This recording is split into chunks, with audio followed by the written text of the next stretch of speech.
আসসালামু আলাইকুম। সবাই কেমন আছেন? সম্মানিত ভিউয়ার্স, আজকে একটা সংক্ষিপ্ত বিষয় নিয়ে আলোচনা করব। আশা করি সাথে থাকবেন, ভিডিওটা কন্টিনিউ করবেন। তো শুরু করি। সম্মানিত ভিউয়ার্স, আমরা জাতি হিসেবে বাঙালি না? হ্যাঁ, নিঃসন্দেহে বাঙালি। কিন্তু আজকে আমরা যে বাঙালি হলাম, আমরা যে বাংলাদেশে স্বাধীনভাবে বসবাস করতেছি, তার পিছনে একটা কারণ আছে না? অবশ্যই কারণ আছে। কারণ এই বাংলাদেশটা তার এমনি এমনি আসে নাই, ঠিক আছে? এই বাংলাদেশটা আনার জন্য ৩০ লক্ষ শহীদ হইছে এবং ৫ লক্ষ মা-বোনের সঙ্গম হারা হইছে। এগুলোর বিনিময়ে আজকে আমরা বাংলাদেশ পেয়েছি। এখন ৩০ লক্ষ মানুষ যে শহীদ হলো, এই ৩০ লক্ষ মানুষকে আর এমনি এমনি চলে আসছে? এমনি তো আর আসে নাই। কারণ এদেরকে সংগঠিত করা লাগছে। আর এটা তো একদিনের কোনো স্টোরি না। ঠিক আছে? যেমন একটা পরিবার কিভাবে চলে? একটা নেতৃত্ব দেওয়ার জন্য একটা গার্জিয়ান লাগে। বাজার লাগবে, সাজার লাগবে, সংসারের দায়িত্ব, বাড়ি ভাড়া, যদি যাদের নিজস্ব জায়গা আছে হাজনা দিতে হয়। সবকিছু বাচ্চা-কাচ্চাদেরকে খেয়াল রাখতে হয়। সেই জন্য একটা পরিবার যেরকম ঠিক দেশটাও কিন্তু ঠিক সেরকম। ঠিক আছে? তো এই ৩০ লক্ষ মানুষকে সংগঠিত করার জন্য একজন নেতার দরকার ছিল। সেই নেতাটা হচ্ছে আজকে আমরা যাকে অবহেলা করতেছি, সেই হচ্ছে শেখ মুজিব। হ্যাঁ, আমাদের দেশে যেহেতু ইসলাম দেশ, মুসলমানের দেশ, ভাস্কর্য আছে, ভাস্কর্য ভেঙে ফেলতেছে। এটা যদি আমি মুখ খুলে কিছু না বলি, এটা আমার অন্তর থেকে অনেক পছন্দ হয়েছে। কারণ কোনো মুসলিম দেশে এরকম মূর্তি থাকাটা ঠিক না। এটা সম্পূর্ণ আল্লাহর একটা বিরোধী কাজ। কিন্তু ছবিতেও থাকা কোনো দোষের কথা না। ছবি থাকা যদি দোষের কথা হয়ে থাকে, আমি একটা এক্সাম্পল সংক্ষিপ্ত আকারে দিই। সংযুক্ত আরব আমিরাত, যেটাকে বলে ইউনাইটেড আরব আমিরাত, ঠিক আছে? যে দেশের মধ্যে দুবাই অবস্থিত আর কি। তাদের জাতির পিতা হচ্ছে কি শেখ জাহিদ। এখন বর্তমানে কিন্তু শেখ খলিফা ক্ষমতার মধ্যে আছে। তারা কিন্তু শেখ জাহিদের ছবি কিন্তু নামায় নাই, অপমান করে নাই। ঠিক আছে? তারপর আরেকটা জিনিস আপনারা দেখেন। এই যে সৌদি আরব আছে, মানুষ হজ করতে যায়, ঠিক আছে? তখন ওইখানে কিন্তু যে বাদশা ছিল, বাদশা ফাহাদ, আরও অনেক বাদশা আছে আর কি। এখন বর্তমানে বাদশা সালমান আছে। কি সালমান তো আগে যারা ঊর্ধ্বতম সিনিয়র টাইপের যারা মানে কি সৌদি আরবের জন্য গুণগান রাখছিল, তাদের ছবিটাতে অপমান করে নিচে নামাই ফেলে নাই। তাহলে আমরা ওইখান থেকে শিক্ষা নিতে পারি। ঠিক আছে? তার চেয়ে বড় কথা বলি। এই যে আমি বললাম আমরা পাকিস্তানের অন্তর্ভুক্ত ছিলাম, ওই পাকিস্তান থেকে আমরা আলাদা হয়েছি। ওই পাকিস্তানের একজন জাতির পিতা আছে। ওই জাতির পিতার নাম হচ্ছে কি জানেন?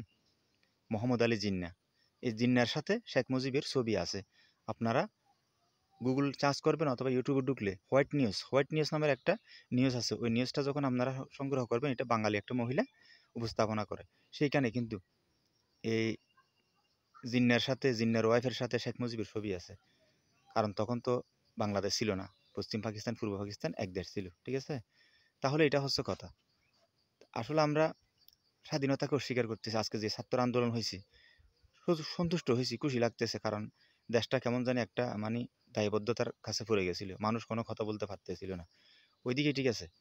কিন্তু একটা কথা চিন্তা করবেন, এই ২০২৪ সালে যে আন্দোলন করে আপনারা স্বাধীনতা অর্জন করলেন, তাহলে ৩০ লক্ষ মানুষ শহীদ হওয়ার পরে যে বাংলাদেশ হওয়ার কারণে আজকে ছাত্ররা আন্দোলন করতে পারতেছে, আমি আমার জায়গা থেকে এই ভিডিওটা করে আপলোড দিতে পারতেছি, এই সব কিছুর অবদান হচ্ছে কি আমরা স্বাধীনভাবে একটা বাংলাদেশ পেয়েছি, স্বাধীন নাগরিক হতে পেরেছি, আমরা একটা পতাকা পেয়েছি। এই স্বাধীন দেশে বসে যদি আমরা যারা স্বাধীনতা আনছিল তাদেরকে অস্বীকার করি, এত বড় একটা অর্জন, সেই ২০২৪ সালের স্বাধীনতাকে কে খেয়াল রাখবে? খেয়াল রাখবে? আমার তো মনে হয় না খেয়াল রাখবে। এখানে আরেকটা কথা না বললেই নয়। আমরা সবাই শেখ মুজিবের ভাস্কর্য ভাঙতেছি, ঠিক আছে? Okay fine. এখন শেখ মুজিবের ছবি যে টাকার মধ্যে আছে, চলেন আমরা একটা কাজ করি। আমরা সবাই মিলে সারা বাংলাদেশে যতগুলো টাকা আছে সবগুলো টাকা আমরা কি করি? মানে তুচ্ছ-তাচ্ছিল্য করে ফেলি, ঠিক আছে? এর চেয়ে বেশি কিছু আর বললাম না। হ্যাঁ, এরপর আরেকটা কাজ বাকি আছে। এটাও আপনারা সবাই গ্রুপ বেঁধে করবেন। আমিও সাথে আছি। এই যে উপরের মধ্যে স্যাটেলাইট আছে না? বঙ্গবন্ধু 1, বঙ্গবন্ধু 2, 2 টা এখনো নিক্ষেপ করছে কিনা জানি না।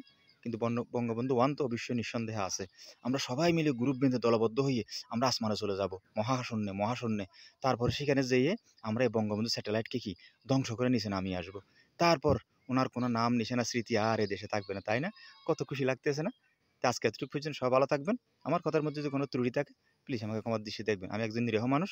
আমি কোনো পার্টি করি না। আমি শুধু এটা বলতেছি যে আল্লাহ সবসময় কোরআনের মধ্যে বলছে, বুঝের মানুষ আর অবুঝের মানুষ এক নয়। শিক্ষিত মানুষ আর অশিক্ষিত মানুষ এক নয়। জ্ঞানী মানুষ আর অজ্ঞানী মানুষ এক নয়। তাহলে যারা এই কাজগুলো করতেছেন, স্বাধীনতাকে লাঞ্ছনা করতে, বঞ্চনা করতে, অপমানিত করতেছেন, তারা কতটুকু জ্ঞানী? অথচ আমি একটা মূর্খ মানুষ। ঠিক আছে? ভালো করে একটা নামটাও লিখতে পারি না। তো আজকে এতটুকু পর্যন্ত সবাই ভালো থাকবেন। আসসালামু আলাইকুম ওয়া রাহমাতুল্লাহি ওয়া বারাকাতুহু। খোদা হাফেজ।